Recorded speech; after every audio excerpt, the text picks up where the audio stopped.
চূড়ান্ত পর্বে ফলাফল ঘোষণা করবে আপনার জেলা ওলামা পরিষদ এর সম্মানিত সাধারণ সম্পাদক আলহাজ মৌলানা শরীফুল ইসলাম আহমদ মুহতারামকে আজকে বিজয়ীদের নাম ঘোষণা করার জন্য সকলে অনুরোধ জানাচ্ছি।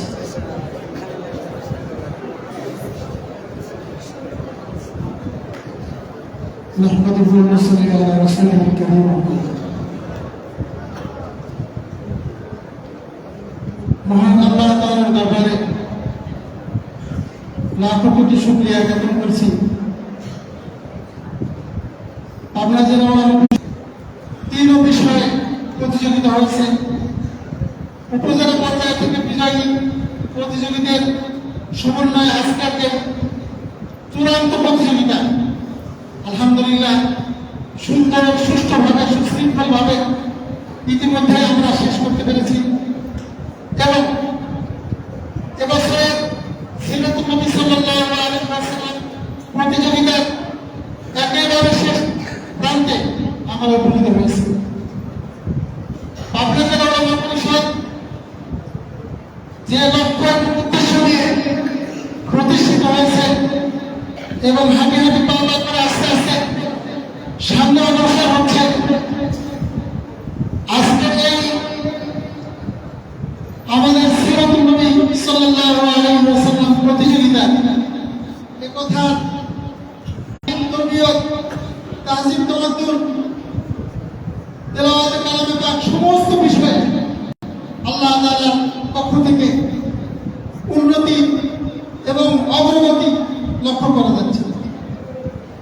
আমি সময় কম, একটা কথাই শুধু বলবো, যদি জেলার সকল মাদ্রাসা সকল উলামায়ে কেরাম পাবনা জেলা ওলামা পরিষদের দেওয়া যে সমস্ত কর্মসূচি আপনাদের সামনে আসে সকলে আপনারা সহযোগিতা করেন, তাহলে পাবনা জেলা ওলামা পরিষদ এ ধরনের আরো বিভিন্ন প্রোগ্রাম আপনাদের জন্য ব্যবস্থা করবে, যার দ্বারা আমাদের তালিবে ইলম, আমাদের উলামায়ে কেরাম, আমাদের মাদারিস সর্বোপরি এ জেলার দিনদার মুসলমানদের সকল বিষয়ে উন্নতি সাধিত হবে ইনশাআল্লাহ।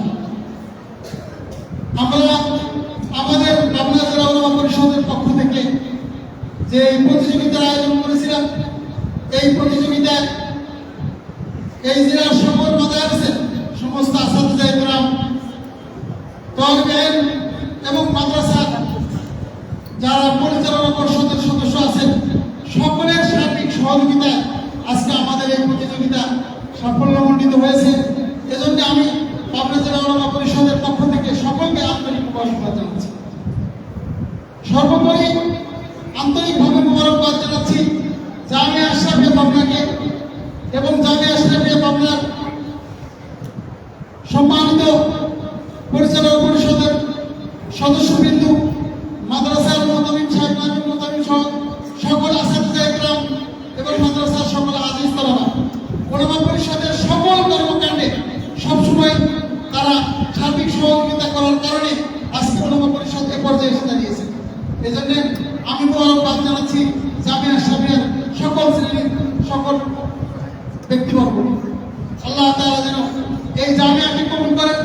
আল্লাহ তাআলা এই জামিয়া, এটা পাবনার মাদারে ইলমি, এই জামিয়াকে আরো অনেক উন্নতির চরম শিখরে পৌঁছে দেন এবং এই জামিয়াকে কেন্দ্র করে সারা জেলার সমস্ত মাদারিসগুলি যেন উন্নতির চরম শিখরে পৌঁছতে পারে, আল্লাহ তাআলা সেই ব্যবস্থা করেন। আমিন। সবাই অপেক্ষা করতেছে কাঙ্ক্ষিত ফলাফল আজকে এটা জানার জন্য। এই জন্য যত কথাই বলা হোক, কোনো কথাই কানে ঢুকতেছে না ভালো করে, শুধু মনে হচ্ছে যে ফলাফল কখন দেবে। এই জন্য আমি এখনই ফলাফল ঘোষণা করা শুরু করছি। আমাদের আজকে প্রথম প্রতিযোগিতা অনুষ্ঠিত হয়েছে কালামে পাকের তেলাওয়াতের মাধ্যমে। এই জন্য কালামে পাকের তেলাওয়াতের ফলাফলই প্রথমে শোনাচ্ছি। কালামে পাকের তেলাওয়াতের প্রতিযোগিতায় তৃতীয় স্থান অধিকার করেছে মোহাম্মদ আবু বকর, যার রেজিস্ট্রেশন নাম্বার 826। 526 রওজাতুস সুন্নাহ মাহমুদিয়া মাদ্রাসা ঈশ্বরদী আছে।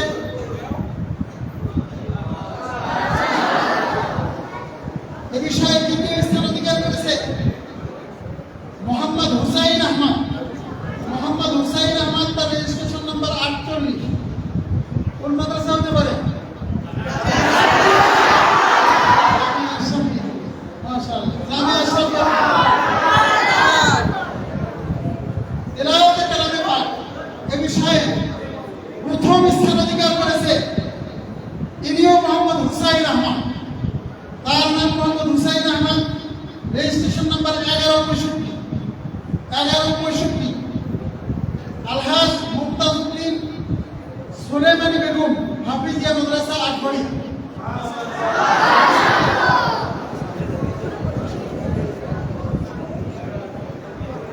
এরপরে রামপানাত রাসূল সাল্লাল্লাহু আলাইহি ওয়াসাল্লাম প্রতিযোগিতা।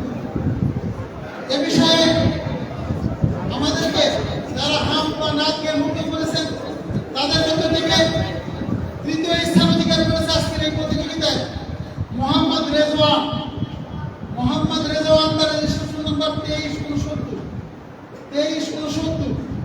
শ্যামসুন্দরপুর দারুস সুন্নাহ মাদ্রাসা সুধানগর। শ্যামসুন্দরপুর দারুস সুন্নাহ মাদ্রাসা সুধানগর। এ বিষয়ে দ্বিতীয় স্থান অধিকার করেছে মোহাম্মদ জুবায়ের আহমদ। মোহাম্মদ জুবায়ের আহমদ, তার registration number 11। Registration number 11। Jamia Ashrafia Pabna. Jamia Ashrafia Pabna. বানাত রাসূল সাল্লাল্লাহু আলাইহি ওয়াসাল্লামের প্রতিযোগিতায় আজকের এই প্রতিযোগিতায় প্রথম স্থান অধিকার করেছে মোহাম্মদ সাইম হোসেন। মোহাম্মদ সাইম হোসেন, তার রেজিস্ট্রেশন নাম্বার 334।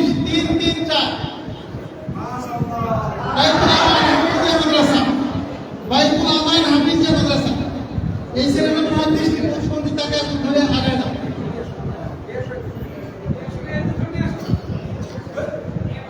এরপরে আমাদের আজকের এই প্রতিযোগিতা সবথেকে আকর্ষণীয় যে বিষয় সেটা হলো নবী সাল্লাল্লাহু আলাইহি ওয়াসাল্লামের সিরাতের উপরে বক্তৃতা প্রতিযোগিতা। সিরাতুন নবী সাল্লাল্লাহু আলাইহি ওয়াসাল্লাম বক্তৃতা প্রতিযোগিতায় তৃতীয় স্থান অধিকার করেছে মোহাম্মদ মেহেদী হাসান।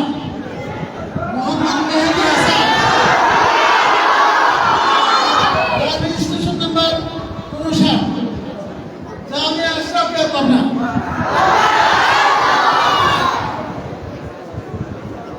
বক্তৃতা প্রতিযোগিতায় দ্বিতীয় স্থান অধিকার করেছে মোহাম্মদ শাফিউল মুজনাবির। শাফিউল মুজনাবির, তার রেজিস্ট্রেশন নাম্বার 2425। মানিকদ্বীপ গোরস্তান হাফিজিয়া মাদ্রাসা। মানিকদ্বীপ গোরস্তান হাফিজিয়া মাদ্রাসা সুধানগর পাবনা। শাফিউল মুজনাবির। আজকের প্রতিযোগিতায় সর্বশেষ যার নাম ঘোষণা দেওয়া হবে বক্তৃতা প্রতিযোগিতায় সে প্রথম স্থান অধিকার করেছে। কোন মাদ্রাসা হতে পারে বলেন দেখি? আলহামদুলিল্লাহ, ভালো ধারণা থাকা ভালো, কিন্তু ইন্না রাজাত লাগবে অনেক শব্দ আরম্ভ করলাম না। অনেক সময় ধারণা এদিক সেদিক হয়ে যায়। আজকের সিরাতুন নবী সাল্লাল্লাহু আলাইহি ওয়াসাল্লাম বক্তৃতা প্রতিযোগিতায় প্রথম স্থান অধিকার করেছে মোহাম্মদ আলিফ হুসাইন। মোহাম্মদ আলিফ হুসাইন, তার রেজিস্ট্রেশন নাম্বার 2616। মানিকঘাট মদিনাতুল হাফিজিয়া মাদ্রাসা সুধানগর। কালো মাইক্রোবাস নিয়ে আসা সফল আছে না?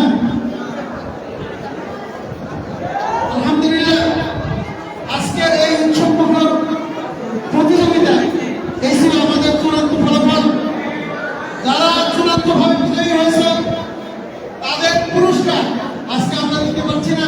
আমাদের ঘোষণা আগে আছে যে এই প্রতি বিষয়ের প্রথম, দ্বিতীয়, তৃতীয় যারা হবে তাদের স্বর্ণপদক সহ নগদ অর্থ যে পুরস্কার দেওয়া হবে, এই পুরস্কারটা আমাদের পাবনা জেলা ওলামা পরিষদের পক্ষ থেকে যে বার্ষিক সিরাতুন নবী সাল্লাল্লাহু আলাইহি ওয়াসাল্লাম সম্মেলন অনুষ্ঠিত হয় আগামী 1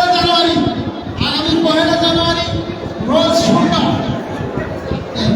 দুঃখিত, আগামী 1 ডিসেম্বর রোজ সোমবার এই জামিয়া আশরাফিয়া পাবনার ময়দানে আমাদের সেই সিরাতুন নবী সাল্লাল্লাহু আলাইহি ওয়াসাল্লাম সম্মেলন অনুষ্ঠিত হবে।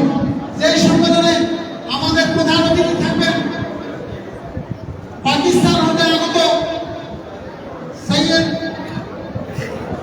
ফয়সাল নদীম সাহেব দামাত বারাকাতুহু, সৈয়দ ফয়সাল নদীম সাহেব দামাত বারাকাতুহু, সৈয়দ ফয়সাল নদীম সাহেব দামাত বারাকাতুহুর হাত দিয়ে আমরা আজকের প্রতিযোগিতায় যারা প্রথম তৃতীয় হয়েছে তাদের পুরস্কার তুলে দেবো ইনশাআল্লাহ।